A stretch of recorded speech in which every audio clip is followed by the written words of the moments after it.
Hello everyone, welcome back to my channel biology with Supriya. आज हम एक नया चैप्टर डिस्कस करेंगे, बायोलॉजिकल क्लासिफिकेशन। बायोलॉजिकल क्लासिफिकेशन क्या है? Biological classification is the process of arranging organisms into different groups based on the basis of similarities and dissimilarities. समानता और असमानता के बेसिस पर ऑर्गेनिज्म का अरेंजमेंट डिफरेंट ग्रुप्स में किया गया।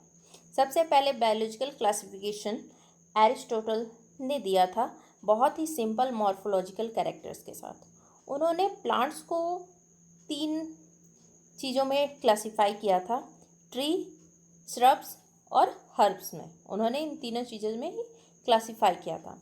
एनिमल्स को उन्होंने 2 चीज़ों में 2 ग्रुप बनाए थे, जिसमें एक था रेड ब्लड सेल्स आरबीसी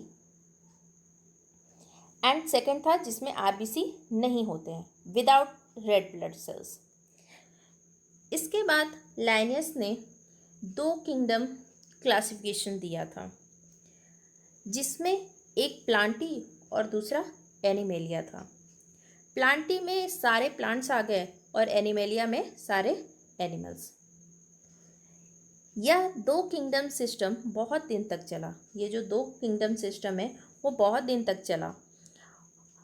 ये सिस्टम यूकैरियोट्स और प्रोकैरियोट्स या फिर यूनिसेलुलर और मल्टीसेलुलर ऑर्गेनिज्म या फिर फोटोसिंथेटिक और नॉन फोटोसिंथेटिक ऑर्गेनिज्म के बीच में कोई डिस्टिंग्विश नहीं करता था, कोई डिस्टिंग्विश नहीं हो पा रहा था।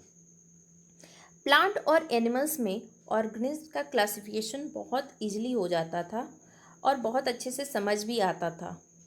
लेकिन बहुत बड़े नंबर पे जो ऑर्गेनिज्म थे वो दोनों में से किसी भी कैटेगरी में फिट नहीं होते थे। दोनों में से किसी भी कैटेगरी में वो फिट ही नहीं हो पा रहे थे। पता ही नहीं चल रहा था कि वो किस कैटेगरी में जाएंगे।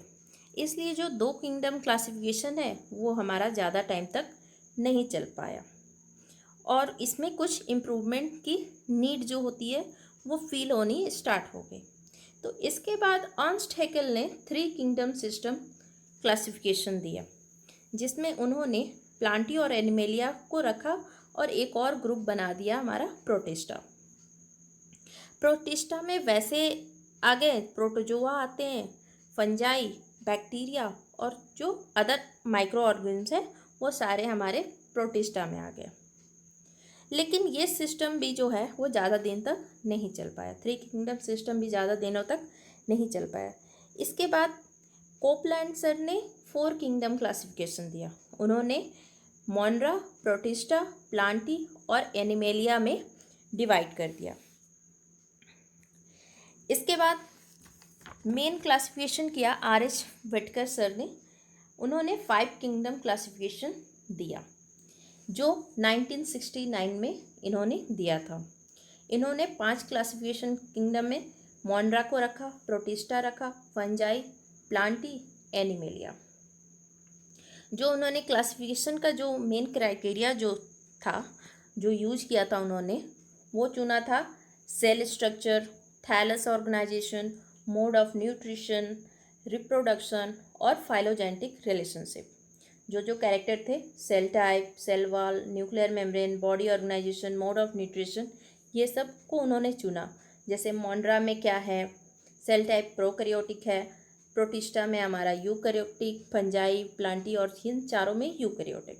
वैसे ही सेल वॉल जो है वो मोनरा में नॉन सेलुलर है बट प्रोटिस्टा में प्रेजेंट है, कुछ में फंजाई में प्रेजेंट है लेकिन सेलुलोज के बिना, प्लांटी में विद सेलुलोज प्रेजेंट है, एनिमेलिया में वो प्रेजेंट नहीं है। न्यूक्लियर मेम्ब्रेन जो है वो मोनरा में एब्सेंट है, प्रोटिस्टा में प्रेजेंट, बाकी सब में प्रेजेंट है, बस एब्सेंट है किसमें, मोनरा में हमारा।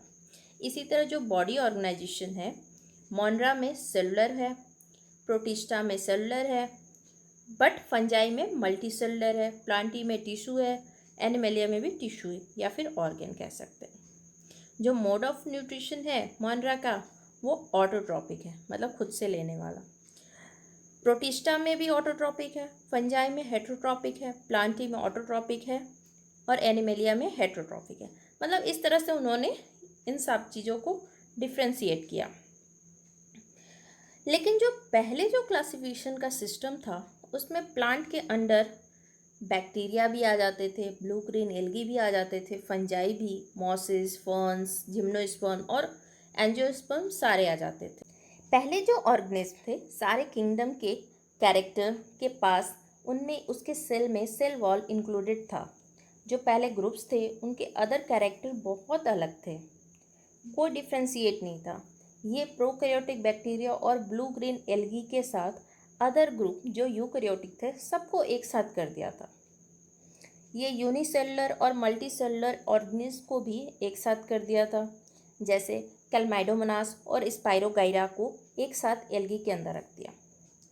जो क्लासिफिकेशन था वो हेट्रोट्रॉपिक और ऑटोट्रॉपिक में डिफ्रेंशिएट नहीं कर पाता था, लेकिन अब क्या हुआ कि अब आप डिफ्रेंशिएट कर पा रहे हैं कौन सा ऑटोट्रॉपिक है, कौन सा हेट्रोट्रॉपिक और कौन से वो ग्रुप में जा रहा है, मोनरा में जा रहा है, प्रोटिस्टा में जा रहा है कि फंजाई में जा रहा है कि प्लांटी में जा रहा है कि एनिमेलिया में जा रहा है।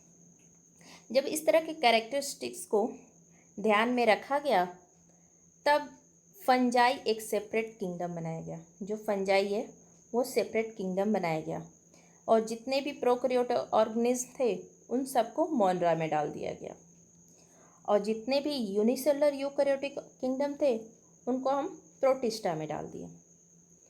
आगे चलकर और भी क्लासिफिकेशन हुआ तो उसके बाद कार्ल ऊस ने 6 किंगडम क्लासिफिकेशन दिया।